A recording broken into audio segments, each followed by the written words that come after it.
भारत बना दुनिया का डिजिटल पेमेंट लीडर। यूपीआई ने रचा नया इतिहास। नमस्कार, मैं हूं आपके साथ शिवम दत्त मेहता। स्वागत है आपका इंडिया डेली के डिजिटल प्लेटफॉर्म पर। आज के समय में जब पूरी दुनिया डिजिटल होती जा रही है, भारत ने रियल टाइम डिजिटल पेमेंट के क्षेत्र में एक ऐतिहासिक मुकाम हासिल किया है। इंटरनेशनल मॉनेटरी फंड यानी आईएमएफ की हालिया रिपोर्ट के अनुसार Bharat real time digital payment में दुनिया का टॉप प्लेयर बन गया है। हर महीने भारत में 1800 करोड़ से ज्यादा लेन देन होता है, जो दुनिया के कुल रियल टाइम पेमेंट का लगभग 50% है। यह उपलब्धि भारत की डिजिटल ताकत को दिखाती है। अब यूपीआई ने बदल दी है लेन देन की तस्वीर। आप जानिए कैसे। यूपीआई यानी यूनिफाइड पेमेंट्स इंटरफेस को साल 2016 में national payments corporation of India यानी एनपीसीआई ने लॉन्च किया था। इसका मकसद था लेन देन को तेज, आसान और सुरक्षित बनाना। आज यह सिस्टम भारत के डिजिटल पेमेंट का सबसे बड़ा जरिया बन चुका है। जून 2025 में 1839 करोड़ ट्रांजैक्शन हुए, जिनसे 24.03 लाख करोड़ रुपए का लेन देन हुआ। हर दिन 640 मिलियन से ज्यादा ट्रांजैक्शन यूपीआई के जरिए हो रहे हैं, जो वीजा से भी ज्यादा हैं। जी हां, वीजा का इस्तेमाल करते हैं उससे भी ज्यादा।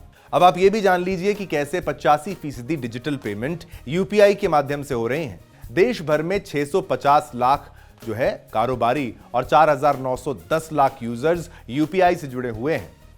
और क्या है यूपीआई की खासियत? पहले digital payment apps closed loop system पर काम करते थे, यानी पैसे एक ही ऐप से उसी ऐप में भेजे जा सकते थे।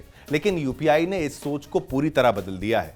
एक ही मोबाइल ऐप से कई बैंक खातों को जोड़ना आसान हो चुका है। सिर्फ यूपीआई आईडी या क्यूआर कोड से पैसे भेजना और लेना संभव हो गया है। लेन देन के लिए बैंक अकाउंट नंबर की जरूरत नहीं होती। यह पूरी तरह 24/7 यानी 2400 घंटे सुविधा देता है, जिससे छुट्टियों में भी ट्रांजैक्शन रुकते नहीं। अब छोटे कारोबारियों के लिए एक वरदान के समान है।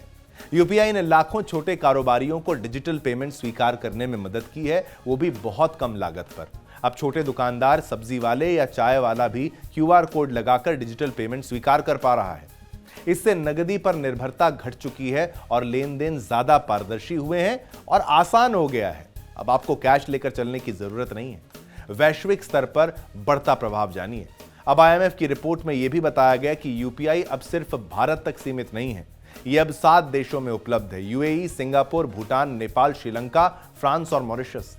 फ्रांस में इसकी शुरुआत खास मानी जा रही है, क्योंकि यह यूरोप में यूपीआई की पहली मौजूदगी है। इससे विदेशों में रहने या घूमने वाले भारतीयों को बहुत सुविधा मिल रही है। इसके अलावा भारत ब्रिक्स देशों के बीच भी यूपीआई को अपनाने का प्रयास कर रहा है।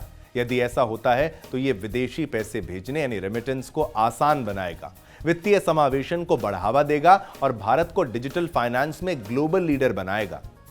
यूपीआई एक भारतीय सफलता की कहानी है। अब आईएमएफ के मुताबिक यूपीआई ने बैंकों और फिनटेक कंपनियों को एक कॉमन प्लेटफॉर्म पर जोड़ा है। यह इमीडिएट पेमेंट सर्विस यानी आईएमपीएस पर आधारित है, जो पैसे को कुछ ही सेकंड्स में एक बैंक से दूसरे बैंक में पहुंचा सकता है। सिर्फ 9 साल में यूपीआई ने जो उपलब्धियां हासिल की हैं, वो दुनिया भर के लिए मिसाल बन चुकी हैं। यह दिखाता है कि भारत तकनीक और नवाचार के दम पर कैसे दुनिया का नेतृत्व कर सकता है और करता भी आया है। निष्कर्ष भी जान लीजिए, यूपीआई ने भारत को न सिर्फ एक डिजिटल इकोनॉमी में बदल दिया है, बल्कि इसे दुनिया के डिजिटल फाइनेंस लीडर के रूप में स्थापित भी किया है। आने वाले समय में इसके और भी देशों में विस्तार से भारत की तकनीकी शक्ति और ग्लोबल प्रभाव दोनों मजबूत होंगे। भारत का डिजिटल भविष्य उज्जवल है और यूपीआई उसका सबसे मजबूत स्तंभ है।